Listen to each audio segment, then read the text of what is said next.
Friends வணக்கம். எல்லோரும் சௌக்கியமாக இருக்கீங்களா? இன்றைக்கி பாருங்களேன், நம்மளோட அறுவடை இன்னைக்கு கொஞ்சம் வித்தியாசமாக இருக்கும். இது பாருங்கள், இது இந்த சின்ன நெல்லிக்காய் அரிநெல்லின்னு சொல்லுவாங்க இல்லைங்களா, கொத்து கொத்தாக விட்டுருக்கு மரத்தினாலேயே தாங்க முடியாது கிளைனால, அந்த அளவுக்கு கொத்து கொத்தாக விட்டுருக்கு. அதனால் இது நான் ஒரு 2 கொத்து மட்டும் எடுத்து நான் வச்சுருக்கேன். இதில் நம்ம பலவிதமான டிஷ்ஷஸ் செய்யலாங்க. அதாவது லெமனில் என்னெல்லாம் நம்ம பண்ணலாமோ அதெல்லாமே இதில் செய்யலாம். உதாரணத்துக்கு லெமன் ஜூஸ் மாதிரி இந்த நெல்லிக்காய் ஜூஸ் இது ரொம்ப டேஸ்ட்டாக இருக்குங்க. நான் அது எல்லா வெரைட்டிஸுமே நான் உங்களுக்கு தனித்தனியாக ரெசிபி போடுறேன். இதில் ஜூஸ் செய்யலாம். அதுக்கப்புறம் சாதம் செய்யலாங்க. லெமன் சாதம் செய்வோம் இல்லைங்களா, லெமன் சாதம், மாங்காய் சாதம், அந்த மாதிரியே நல்ல டெலிஷியஸாக இருக்கும். அது ஊறுகாய் போடலாம் அப்படின்னு உங்களுக்கு எல்லாருக்குமே தெரியும். அதுக்கப்புறம்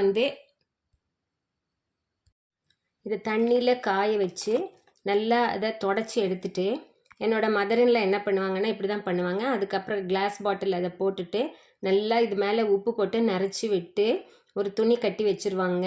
அதிலிருந்து தண்ணி எல்லாம் வெளியில் வந்திருக்கும். அவங்க போக வர ஒன்று வாயில் போட்டு போட்டு சப்பிட்டு சாப்பிடுவாங்க. ரொம்ப நல்லா தான் இருக்கும், ஃபஸ்ட் கிளாஸாக இருக்கும். தாளிக்கெல்லாம் மாட்டாங்க, அது அப்படியே தான் இருக்கும். இந்த மாதிரி பலவிதமான டிஷ்ஷஸ் நம்ம பண்ணலாங்க ஃப்ரெண்ட்ஸ். ஒன்றா நம்ம செஞ்சு பார்ப்போம். அதுக்கு அடுத்தது பார்த்திங்கன்னா இந்த வெங்காய பூ. ஸோ இன்றைக்கி வெங்காயம் தோண்ட ஆரம்பிச்சிருந்தாங்க. அந்த இடத்துல இந்த கிடச்சிது நமக்கு. அந்த வெங்காயம் அது பூ எடுக்கும்போது பார்த்திங்கன்னா இந்த 2-3 வெங்காயமும் அப்படி கையோடு வந்துருச்சுங்க. ஸோ இந்த வெங்காயப்பூலேயே நம்ம பலவிதமான டிஷ்ஷஸ் நம்ம செஞ்சு போட்டிருக்கோம். இன்னும் மறுபடியும் புது புது ரெசிபீஸ் எல்லாம் நம்ம ட்ரை பண்ணலாங்க ஃப்ரெண்ட்ஸ். இதுதான் இன்றைக்கி நம்மளுடைய ஒரு சின்ன அறுவடைங்க. பார்த்தீங்களா, இதில் இன்றைக்கி நான் 3 பொருள் தான் எடுத்திருக்கேன். இந்த நெல்லிக்காய் எடுத்திருக்கேன், சின்ன நெல்லிக்காய், வெங்காயப்பூ, தவறுதலாக இந்த 3 வெங்காயம். ஸோ இந்த ஹார்வெஸ்ட் பற்றி நீங்கள் என்ன நினைக்கிறீங்கிறத கமெண்ட் பாக்ஸில் எனக்கு சொல்லுங்கள் ஃப்ரெண்ட்ஸு.